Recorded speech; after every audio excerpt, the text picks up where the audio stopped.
Let's talk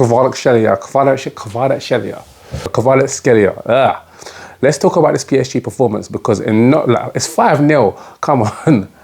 That's a smoking, but in no way, shape or form are Inter Milan are a bad team. You can't be a bad team and get to the Champions League final. That's my opinion. But they were absolutely outclassed. Previously, we know that PSG had a team of superstars, but some of them were trying to win Ballon d'Or, some of them were trying to win a Champions League. Not everybody had the same goals, and that's a problem, obviously, in terms of chemistry and understanding and pecking order and things like that. And egos, of course. You got Kylian Mbappe, Lionel Messi, and Neymar Jr. Of course, there's going to be a clash there. If it can work, it's unstoppable. And sometimes it was unstoppable, but it just didn't work. As opposed to the team now, that have got a lot of kids in their teams. They've got one or two experienced players, of course, in Marquinhos, but they've got world-class players or world-class performers in almost every position. I want to talk about Vitinha as well. Sorry, the name had to ring about Vitinha. Guy come from Wolves. Guy was on loan to Wolves as well. Fantastic player. Did you see how he was running through the midfield, linking up with Dembele? I think it was Doué's second goal. What an amazing goal that was. He just ran through the team. 1-2 with Dembele. Perfect it off and just played it off to Doué. And that finish, oh my goodness. A lot of players just rush and go far post. We were taught to go far post. And this is what I want to talk about as well.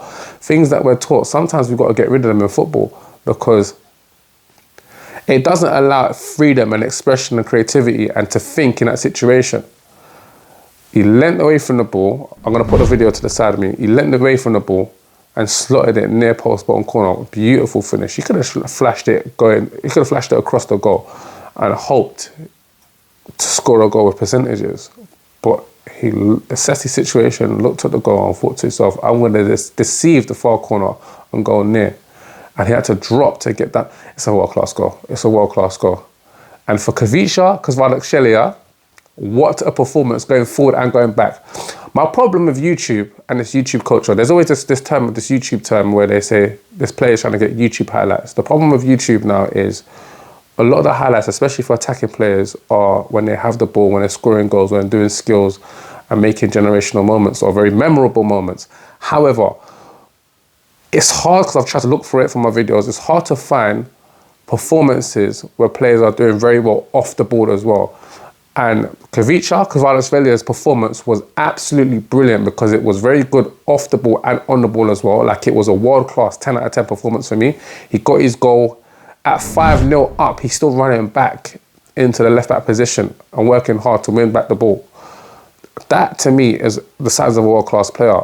They always talk about players going forward and the Ballon d'Or players going forward and what they do on the ball.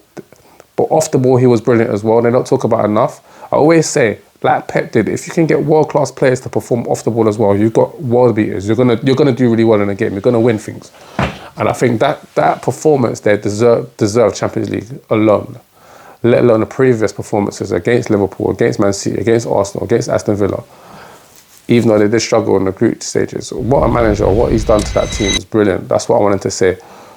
If you're a young kid, watch Kvaratskhelia performance because he was brilliant off the ball and on the ball, and that's what's required. If you can perform on the ball and off the ball, you're going to do well, trust me. Scored a goal, twisted up players as well, was brave. That performance as a team, the chemistry is there, it takes bravery. It takes bravery to press because you could easily get beaten by the press. But if you're sharp enough or quick enough and you're well structured and you've got good enough chemistry, the reward is winning the ball nice and high, getting most of the possession and creating chances. Doué's performance was excellent as well. I think it's a little bit unfair to have Doué come off the pitch and then bring on Barcola. It's unfair to be 2-0 score 2 goals. Yeah, you want to go for your hat-trick in the cup final anyway and get subbed, but it's unfair to have the resources to take off Doué and bring on Barcola, who scored almost a world-class goal as well. Then another young man that came on and scored, I forgot his name, came on and scored a very good goal as well at the near post. I think Inter Milan it's hard to say you're a little bit out of your depth because obviously you deserve to be there. But, oh my gosh, PSG, they're going to be frightening and they're young as well. So that is a statement win.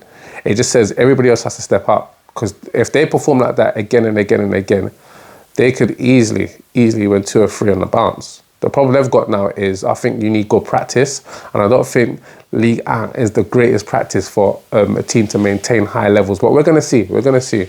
Congratulations to them. If you're a young person or a coach watching that match, the takeaways are, I think, Kavica Kvaratskhelia performance, that was brilliant. The bravery in midfield, how hungry the PSG players were to try and go forward instead of passing back and maintaining the ball, because in the Champions League final they didn't want to lose it. So they were very brave trying to go forward. Dembele was absolutely everywhere. I don't think he had the greatest performance on the ball, but off the ball he was everywhere helping out. He was linking up with players really well. He came very deep. Doué's bravery as well, Doué's craft, Doué's imagination, Doué's creativity was brilliant, and his finishing as well. That's what I love about it. He had the craft and the creativity to show some stuff. He was flashy, he was brave, and he was audacious, but he finished his chances as well. I think his first goal was a little bit lucky, of course, but he did the right thing, and he was rewarded by doing the right thing. His second goal was absolute. I think it was a world-class goal. I just think it was a world-class performance from the PSG team. So there's a lot to take away from there. As I said, Kvaratskhelia performance, Doué's performance, Vitinha's mastery in that midfield, controlling it, Dembele being everywhere, the two centre-backs, Pacho and Marquinhos, very good in the air as well for a team that's very known to be playing the ball on the ground a lot. The full-backs were really good, Mendes, and he was on the other side. And Hakimi, oh my gosh, how can I forget Hakimi on the other side? It's almost an unfair team. They work really well together. So yeah, take a lot from them. And Hakimi is almost like a striker, isn't he? Like a number 10. The way he's just always up and down there. Mendes is very difficult to beat. It's a well-drilled team that's been trained and coached very well. So that's a situation. That's what you should take from it. Coach your team really well. Have faith in them. Let them be imaginative. Let them be creative. Trust them. Give them instructions. Allow them to be brave. Ensure they work hard. And you're on their way. Enjoy. I hope you enjoyed the season. I enjoyed the season. Of course, my team won the Premier League. It's a shame they couldn't win the Champions League, but they were up against a very good team in PSG, to be fair. Train, play, watch, and enjoy the game with these things in mind. Peace.